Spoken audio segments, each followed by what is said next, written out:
Good morning students. आज की video में हम आपकी बुक जो है स्टैटिस्टिक्स एंड इकोनॉमिक्स अर्थशास्त्र में सांख्यिकी उसके स्टैंडर्ड डेरिवेशन के कंटीन्यूअस सीरीज में सम सॉल्व करना सीखेंगे। प्रीवियस वीडियोस में हमने जो लास्ट 2 वीडियोस थे उसमें स्टैंडर्ड डेरिवेशन के इंडिविजुअल सीरीज में और डिस्क्रीट सीरीज में देखा था। आज की कंटीन्यूअस सीरीज में जिसे कि हम अखंडित श्रेणी भी कहते हैं उसमें सम सॉल्व करेंगे। और अखंडित श्रेणी में हमें पता है कि जो सीरीज जो होती है वो कंटीन्यूअस वे में भी होती है 10 to 20, 20 to 30, 30 to 40, 40 to 50, 50 to 60, 60 to 70 और f की वैल्यू भी होती है। तो इसमें हम हमारा स्टैंडर्ड डेविएशन कैलकुलेट करना सीखेंगे। सबसे पहले डायरेक्ट मेथड, हम प्रत्यक्ष विधि से डायरेक्ट मेथड से सम सॉल्व करना सीखेंगे। उसके बाद हम इसमें स्टेप डेविएशन मेथड जो कि आप नीट में कई बार कर चुके हैं पर बिजनेस विधि से इसमें सम सॉल्व करना सीखेंगे। तो डायरेक्ट मेथड में कंटीन्यूअस सीरीज में जो हम सम सॉल्व करते हैं सिग्मा की जो वैल्यूज कैलकुलेट की जाती है वो की जाती है सिग्मा इक्वल्स टू, सबका फॉर्मूला सेम ही होता है सिग्मा जो कि हमने इन अज्यूम पैटर्न में किया था सेम ही फॉर्मूला आता है fx स्क्वायर अपॉन n या समेशन f की जिसे हम बोलते हैं ये इसका फॉर्मूला है। तो इसके लिए सबसे पहले हम वो x कैलकुलेट करते हैं और x कैलकुलेट करने के लिए x माइनस x बार चाहिए होता है। तो सबसे पहले हम x कैलकुलेट करेंगे फिर x बार कैलकुलेट करेंगे। तो हम पहले x की वैल्यू निकाल लेते हैं मिड टू वैल्यू जिसे हम बोलते हैं। तो मिड वैल्यू निकालने के लिए क्या करते हैं हम लोअर लिमिट जिसे हम L1 बोलते हैं और अपर लिमिट जिसे L2 बोलते हैं उसे ऐड करके 2 से डिवाइड कर देते हैं।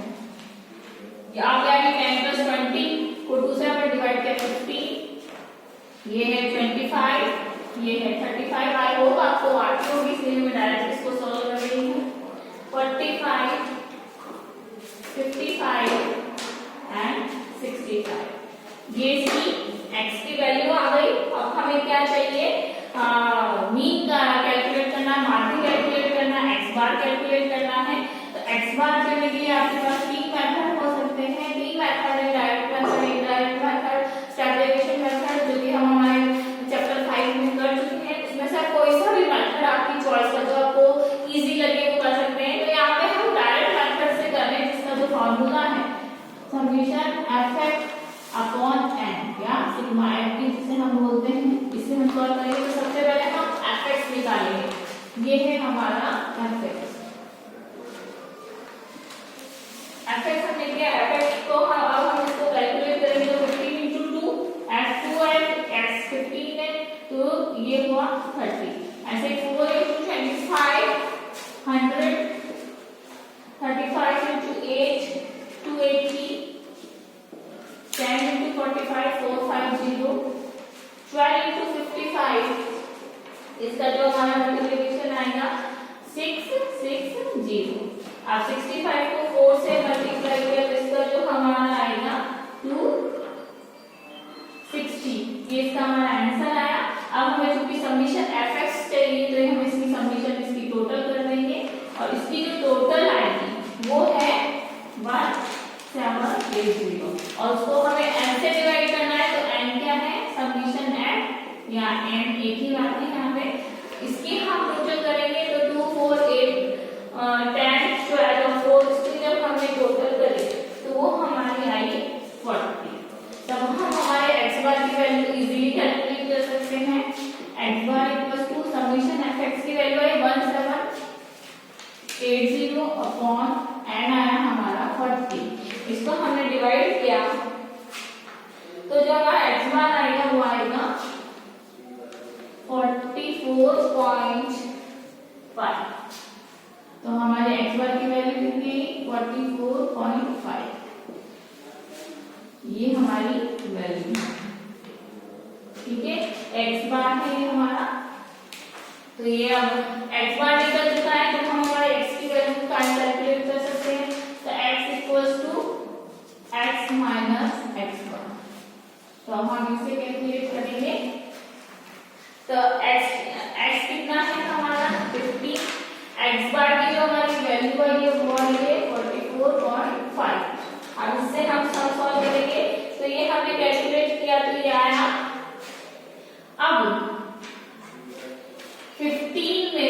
44.5 को माइनस किया तो जो हमारी वैल्यू आएगी वो आएगी माइनस का 29.5। बहुत ही ध्यान से करिएगा, पॉइंट में वैल्यू है, आराम से आप सम सॉल्व करिएगा। अब 25 को 44.5 में से माइनस किया तो ये आया माइनस का 19.5। अब 35 में से 44.5 को माइनस किया तो माइनस का 9.5। 45 में से 44.5 को माइनस किया तो ये आएगा हमारे प्लस का 0.5। 55 को 44.5 में से माइनस किया तो ये आएगा हमारा प्लस का 10.5। 65 को 44.5 में से माइनस किया तो ये आएगा हमारे प्लस का 20.5। ये तो हमारे x की वैल्यू होगी, जबकि हमारे फॉर्मूले में हमें किसकी चाहिए, x स्क्वायर की वैल्यू चाहिए, तो हम इसका x स्क्वायर निकालेंगे। सेम चीज है, x स्क्वायर x की वैल्यू को उसी से मल्टीप्लाई कर देना, तो 29.5 को 29.5 से मल्टीप्लाई किया तो यह 870.25। 19 पर माइनस माइनस मल्टीप्लाई हो गए, प्लस हो गए हैं। 19.5 को मल्टीप्लाई किया 19.5 से तो यह आया हमारा 380.25। 9.5 को किया तो ये आया 90.25। सब प्लस में हो जाएंगे क्योंकि मल्टीप्लाई हो रहे हैं साइन। 0.5 को किया तो 2.25। 10.5 को किया तो 110.25। 20.5 को किया तो ये है हमारा 420.25। ये हमारे x स्क्वायर हो गया। अब हमें क्या चाहिए, fx स्क्वायर चाहिए। fx स्क्वायर के लिए हम x स्क्वायर को f इससे मल्टीप्लाई कर देंगे f से।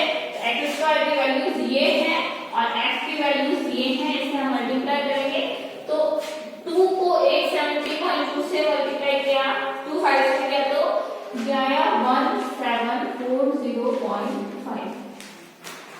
अब 4 को 380.25 से किया तो ये आया 152.0। 8 को 90.25 से किया तो ये आया 722.0। 10 को 0.25 से किया तो ये आया 2.5। 12 को 110.25 से किया तो ये आया 1323.0। और 4 को 420.25 से किया तो ये आया हमारे 1681.0। तो ये हमारी आ गई है। हम इसकी टोटल कर लेंगे क्योंकि हमें चाहिए समीशन fx स्क्वायर, तो fx की स्क्वायर की वैल्यू हम निकाल सकते हैं। इसका समीशन कर लेते हैं इक्वल्स टू, इन सबको हमने जब टोटल किया तो जो हमारी वैल्यू आएगी वो आएगी 6990.0। पॉइंट के बाद 0 की कोई वैल्यू नहीं जिसे हम रिमूव भी कर सकते हैं, हटा भी सकते हैं।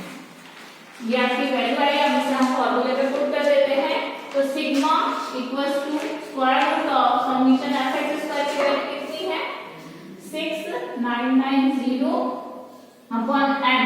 n कितना है हमारा, n या समीशन है जो कि है हमारा 40। इसको हमने डिवाइड किया तो ये इसका 6990 को 40 से डिवाइड किया तो इसका जो आएगा आंसर 174.75। ये इसका आंसर आया। तो सिग्मा इक्वल्स टू, अब इसका स्क्वायर रूट निकाला 174.75 का तो ये आएगा 30.219। तो ये तो आ गया हमारे सिग्मा की वैल्यू, स्टैंडर्ड डेविएशन प्रमाण विचलन की वैल्यू। अब हम निकालते हैं कोएफिशिएंट ऑफ ST जो कि है सिग्मा अपॉन x बार। तो हमारी सिग्मा की वैल्यू कितनी 13.219 और x बार की हमारी वैल्यू कितनी है 44.5। तो इसको हमने डिवाइड किया तो हमारे जो कोएफिशिएंट की वैल्यू आएगी वो आएगी 0.297। तो हमारा कोएफिशिएंट ऑफ ST है 0.297 और जो हमारा स्टैंडर्ड डेविएशन सिग्मा की जो वैल्यू आई है 13.219 है। अब हम इसी सम को